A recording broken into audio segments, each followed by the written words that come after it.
باتوں سے عالمی جنگ کا خطرہ بڑھتا جا رہا ہے، اور گزشتہ صدی کے دوران پہلی اور دوسری جو عالمی جنگیں تھیں، اسی طرح اب اس وقت دنیا دو حصوں میں بڑھتی چلی جا رہی ہے، اور ماضی کی دو جنگیں عظیم جو ہو چکی ہیں، دنیا میں امن قائم کرنے اور اسے برقرار رکھنے کے لیے اقوام متحدہ کا ادارہ قائم کیا گیا تھا، لیکن اقوام متحدہ کو بائی پاس کر کے ڈونلڈ ٹرمپ جیسے لوگ جو ہیں وہ دنیا کے امن کو انہوں نے داؤ پر لگا دیا ہے۔ دیکھنا یہ ہے کہ اگلا سٹیپ کیا لیا جاتا ہے، اور وہ ٹرمپ تو کہتے ہیں کہ جی میری اپنی اخلاقیات ہیں، میرا اپنا فیصلہ ہے، یعنی جو چیز مجھے روکتی ہے اور جو چیز مجھے کہا جا سکتا ہے، تو وہ اپنا ایک یعنی ڈونل نظام قائم کرنا چاہتے ہیں پوری دنیا میں، کہ میں جو کہوں گا وہی ہوگا، اور جو امریکہ کی اسٹیبلشمنٹ ہے وہ ان کو یوز بھی کر رہی ہے اور ان سے کام بھی کروا رہی ہے۔ آپ دیکھیں کہ کتنے ملکوں میں انہوں نے کیا کچھ نہیں کہا، اور ایک طرف وہ دعویٰ کرتے ہیں کہ جی میں نے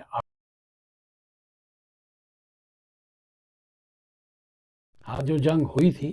اس میں انٹروین کیا تھا انہوں نے، پاکستان کا تھا، برما کا تھا، دو چار اور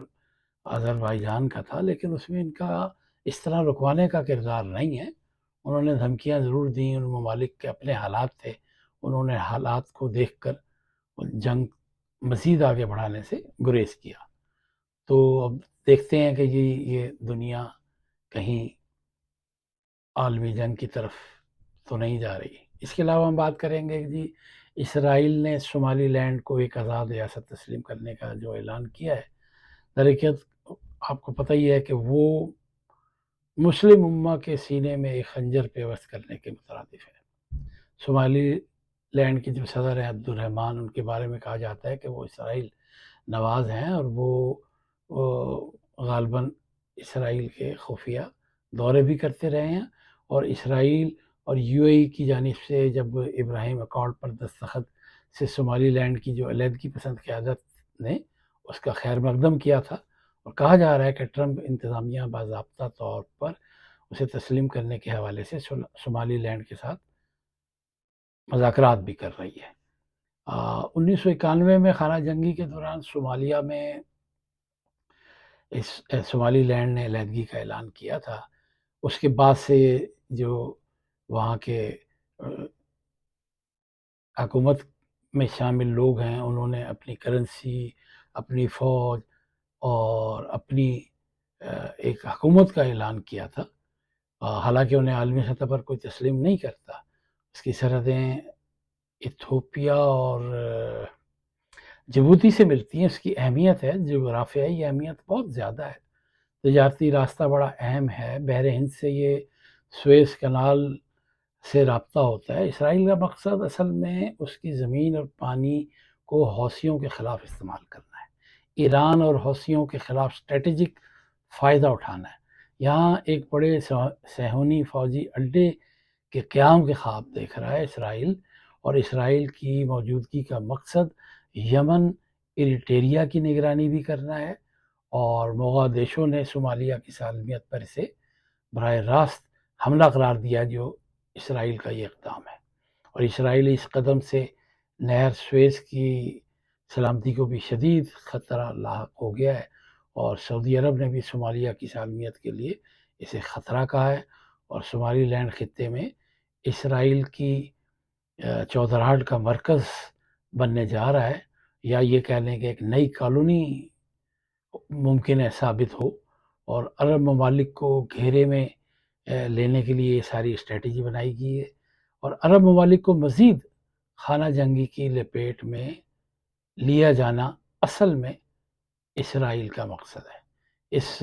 ساری صورتحال میں مسلم امہ کو متحد ہونا چاہیے۔ اگر مسلم امہ متحد نہیں ہوتی تو اسرائیل اپنی منمانی کرتا رہے گا، اور مسلمانوں کے لیے اور خاص طور پر سعودی عرب کے لیے یہ کافی مشکلات ہوں گی۔ اور ان دنوں آپ کے علم میں ہے کہ ایران میں جو مظاہرے جاری ہیں وہاں پر مختلف رپورٹس کے مطابق، مختلف خبروں کے مطابق بتایا یہ جا رہا ہے کہ وہاں پر سب سے زیادہ جو ہے مسئلہ 150 کے قریب لوگوں اور پولیس 150 کے قریب لوگوں کی بھی ہلاکت ہے، اور جو پولیس اہلکار کہہ لیں، پاسداران انقلاب ہے، وہ ان کے لوگ اس میں ہلاک ہو چکے ہیں، اور دن بدن ان میں شدت آتی جا رہی ہے۔ حالانکہ ان کے سپریم لیڈر خامنائی صاحب نے کہا ہے کہ ہم جو کور ایشو ہیں، جو انہوں نے تسلیم کیا ہے کہ مہنگائی اور کچھ ایسے معاملات ہیں جنہیں ہم حل کرنے کے لیے حکومت اپنے طور پر بہت کوشش کر رہی ہے، لیکن 600 سے زائد لوگوں کو کہا جا رہا ہے کہ وہ اسرائیل اور دوسرے ملکوں کی پراکسی وار میں حصہ لے رہے ہیں، دہشت گردی کر رہے ہیں، اور ایران نے اس عزم کو ظاہر کیا کہ ہم اس کو کنٹرول کر لیں گے۔ اب ایران کی موجودہ صورتحال انتہائی تشویشناک ہے، اور پاکستان نے واضح طور پر کہا کہ ہم ایران کے ساتھ ہیں، تو صدر ٹرمپ روزانہ دھمکیاں دے رہے ہیں کہ ہم ایران کے معاملات میں ہم انٹروین کریں گے، اور ایران نے جوہری معاہدے پر بات کرنے کے لیے رابطہ کیا ہے، جس پر یقینی طور پر صدر ٹرمپ جو ہیں وہ خوش ہوں گے، اور انہوں نے ایک طرف یہ بھی کہا ہے کہ جی ہم ایران میں مظاہرین کی مدد کا فیصلہ کر چکے ہیں، تو مدد کس طرح کی جائے گی؟ کیا ان کی مدد موجودہ حکومت کے خلاف کوئی کارروائی ہوگی، یا ان کو کوئی دوسری مدد دی جائے گی، یا خدا نخواستہ ایران پر ایک بار پھر حملہ کیا جائے گا، رجیم چینج کے لیے کوششیں کی جائیں گی؟ مختلف خبروں میں بتایا جا رہا ہے کہ جی اب تک ایران میں کوئی 490 ہلاکتیں ہو چکی ہیں، اور انسانی حقوق کی تنظیمیں بھی خاصی سرگرم ہیں، خاص طور پر جو یورپ کی ہیں، اور ابھی سب سے اہم جو بات کہی گئی ہے وہ یہ کہی گئی ہے کہ ایران نے جوہری معاہدے کے حوالے سے امریکی حکام سے رابطہ کیا ہے۔ اب اگر تو رابطہ کیا ہے تو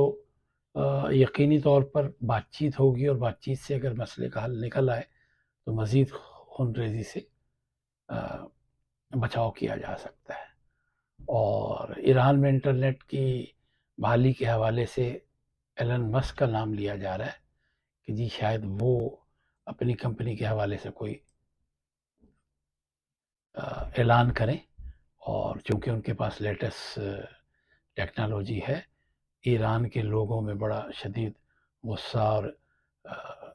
نفرت پائی جاتی ہے۔ ظاہر ہے مہنگائی اس حد تک چلی گئی ہے کہ لوگوں کے لیے وہاں بریڈ خریدنا بھی اب ان کے بس سے باہر ہو گیا ہے۔ تو ایران کے اگر معاملات بہتر ہو گئے تو خطے کے بھی حالات بہتر ہوں گے۔ اگر ایران اس طرح اس ایشو کو اگر وہ ہینڈل نہ کر سکا تو ایران کے لیے بھی بہت مشکلات میں اضافہ ہوگا، اور جب ایران کے لیے مشکلات میں اضافہ ہوگا تو ظاہر ہے اسٹریٹجکلی سب سے اہم پاکستان ہے، اور بعض مخالفین بار بار یہ کہتے ہیں کہ جی ایران کے بعد پاکستان کی باری ہے، تو یہ اتنا آسان نہیں ہے۔ پاکستان کی افواج، پاکستان کے ڈیٹرنس، یہی ہماری صورتحال کو بہتر بناتا ہے، ورنہ اسرائیل اور کچھ ممالک جو ہیں وہ ان کی ایک عرصے سے خواہش اور کوشش ہے کہ کسی طرح پاکستان کو گھیرے میں لیا جائے، لیکن اللہ کے فضل سے پاکستان محفوظ اور مضبوط ہاتھوں میں ہے، اور ہم اپنے ویلاگ میں چند اور لیٹسٹ اور مزید تفصیلات سے آپ کو آگاہ کریں گے۔ بہت شکریہ۔